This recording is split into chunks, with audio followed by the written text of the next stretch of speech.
Comment différencier une hernie discale d'une douleur de dos? Alors qu'une douleur de dos commune disparaît au bout de quelques heures ou après un moment de repos, les symptômes d'une hernie discale peuvent durer des jours voire des semaines. La douleur de dos est l'un des problèmes médicaux les plus communs. De fait, on estime que 8 personnes sur 10 en ont déjà souffert dans leur vie. Il existe plusieurs facteurs qui peuvent influer sur son apparition ainsi que sur son intensité et sa durée.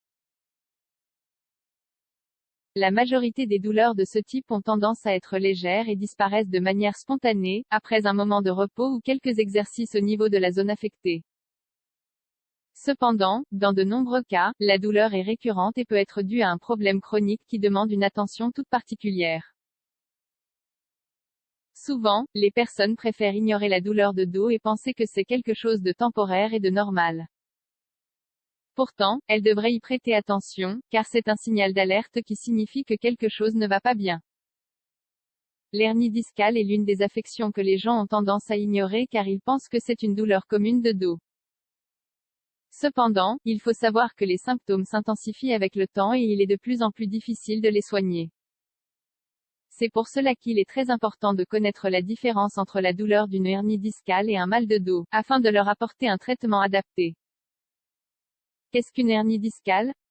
Les vertèbres de la colonne sont séparées par des sortes de coussinets, les disques intervertébraux. Ceux-ci ont pour fonction d'amortir les traumatismes et d'éviter que les nerfs ne se compriment. Ces disques facilitent le mouvement entre les vertèbres et donnent au corps la capacité de réaliser des mouvements, comme se baisser ou s'étirer pour atteindre quelque chose.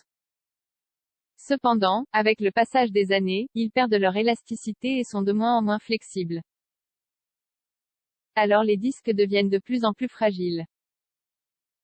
Face à certains mouvements, ils peuvent sortir de leur emplacement.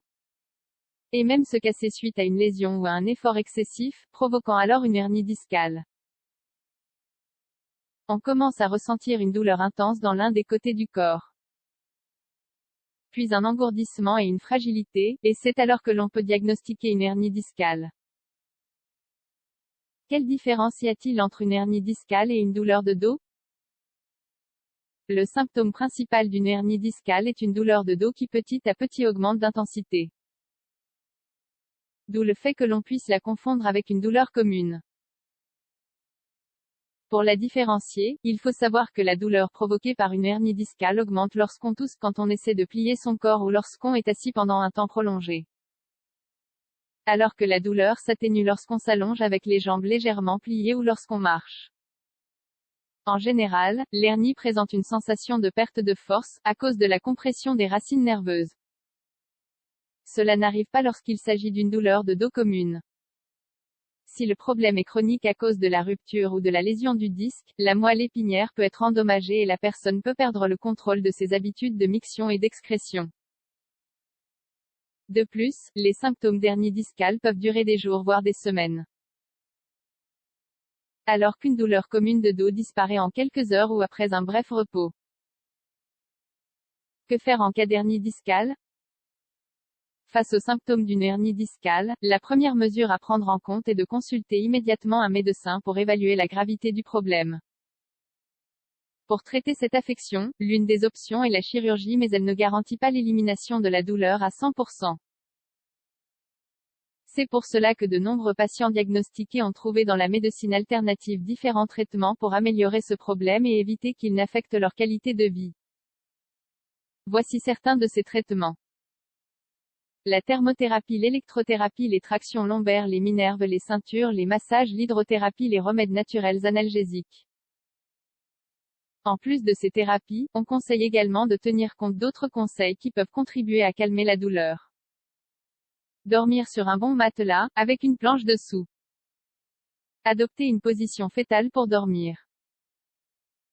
Avec un oreiller entre les jambes pour éviter que les hanches ne fassent un mouvement rotatif. Éviter de se coucher sur le ventre. Faire attention lorsqu'on se lève du lit. Se reposer pendant plusieurs heures, mais pas de manière prolongée. Le mouvement doux est très important pour la récupération. Ne pas faire d'efforts comme par exemple lever quelque chose de très lourd. Marcher ou nager pendant 30 minutes chaque jour, même lorsque la douleur a disparu.